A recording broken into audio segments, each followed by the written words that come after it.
Satan, also known as the devil, Beelzebul, and Lucifer, among other names, is often considered the most powerful force of evil in the universe. However, his ultimate defeat was sealed when Jesus Christ, the Son of God, rose from the dead. And go quickly and tell his disciples that he is risen from the dead. And behold, he goeth before you into Galilee. There shall ye see him. Lo, I have told you. Matthew 28:7. This resurrection marked the triumph over sin and death, signaling the eventual end of Satan's reign of evil. Therefore rejoice, ye heavens, and ye that dwell in them. Woe to the inhabitants of the earth and of the sea, for the devil is come down unto you, having great wrath, because he knoweth that he hath but a short time.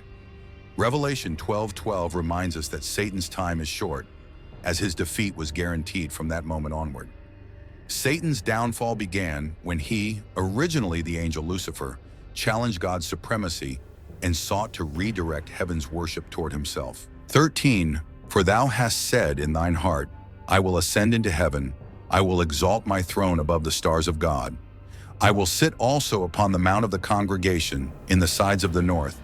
14. And I will ascend above the heights of the clouds. I will be like the Most High. Isaiah 14:13-14. This rebellion marked the beginning of his inevitable doom. Consequently, God expelled him from heaven to earth, Luke 10:18, where Satan gained dominion after Adam and Eve followed his example and rebelled against God.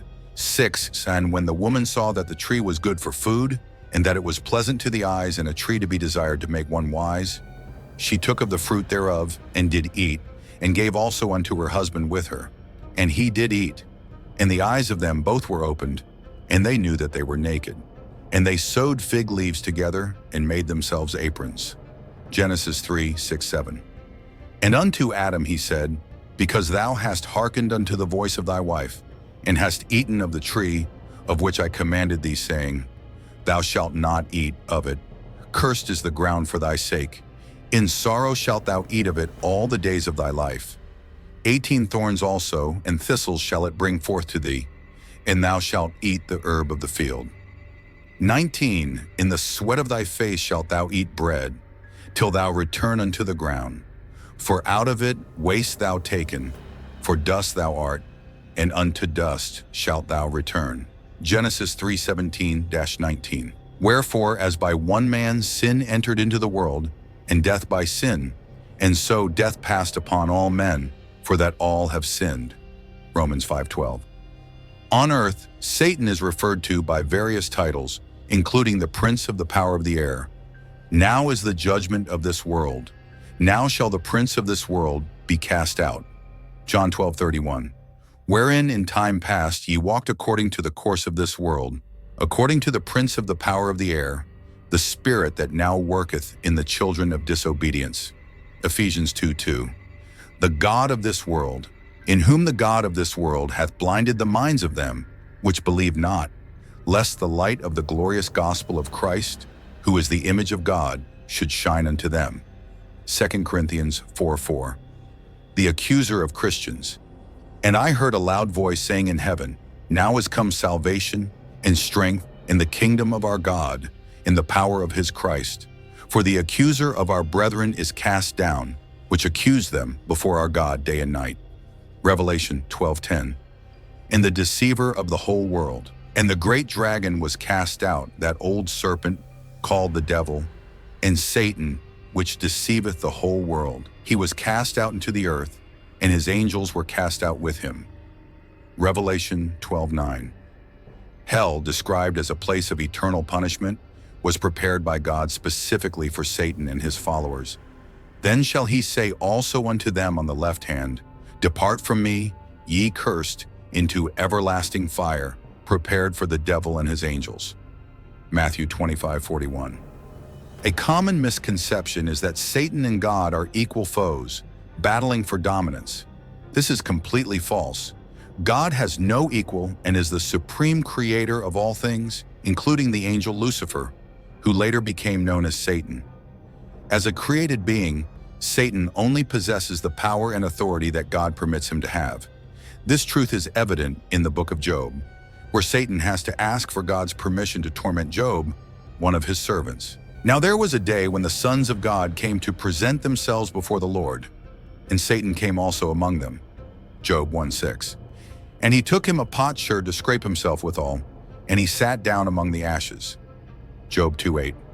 Similarly, Jesus alluded to Satan's limited authority when he told Peter that Satan had asked to test him 31. And the Lord said, Simon, Simon, behold, Satan hath desired to have you, that he may sift you as wheat. 32. But I have prayed for thee, that thy faith fail not. And when thou art converted, strengthen thy brethren. Luke 22:31-32.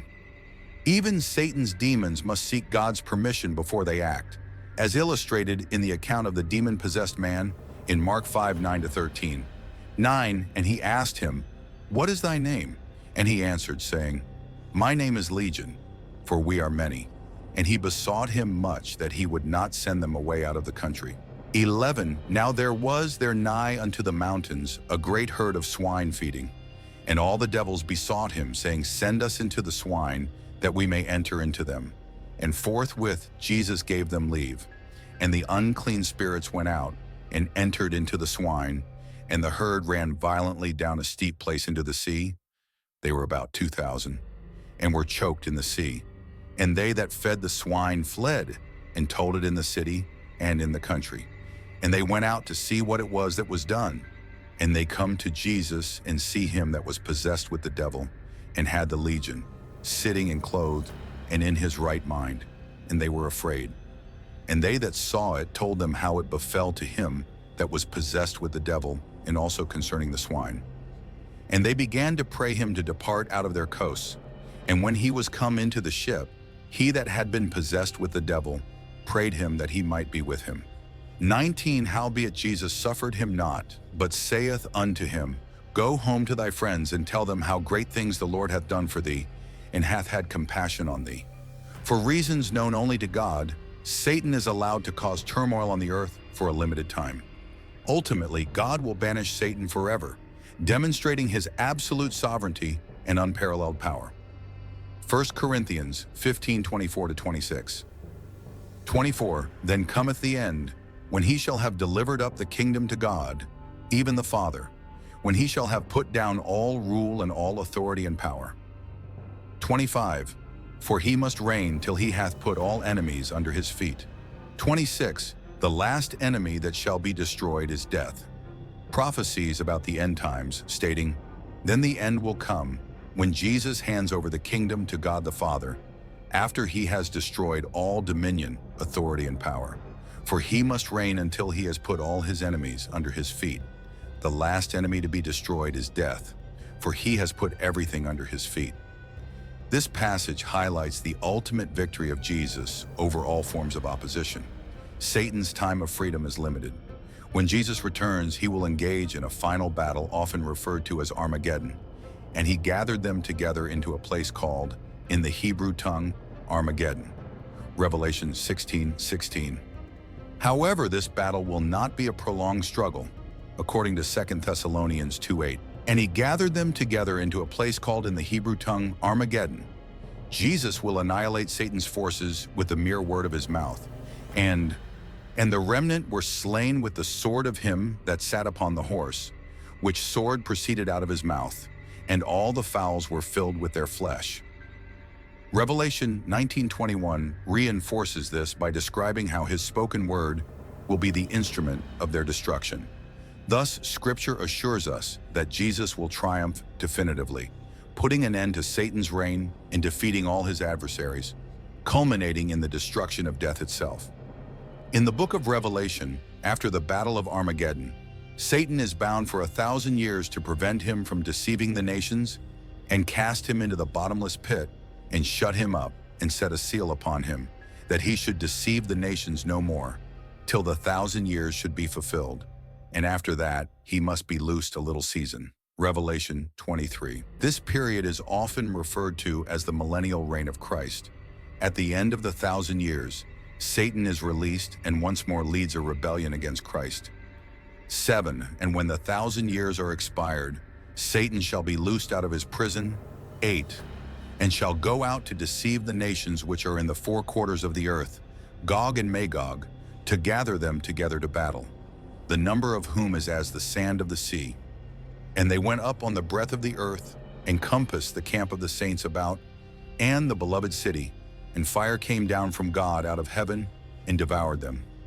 Revelation 27-9. This final insurrection is swiftly defeated, and Satan is cast into the lake of burning sulfur, where he is tormented forever.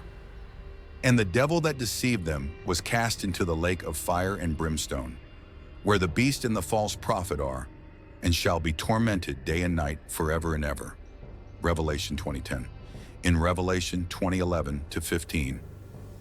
11 And I saw a great white throne, and him that sat on it, from whose face the earth and the heaven fled away, and there was found no place for them.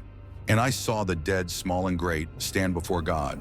And the books were opened, and another book was opened, which is the book of life. And the dead were judged out of those things which were written in the books, according to their works. And the sea gave up the dead which were in it, and death and hell delivered up the dead which were in them. And they were judged every man according to their works. And death and hell were cast into the lake of fire.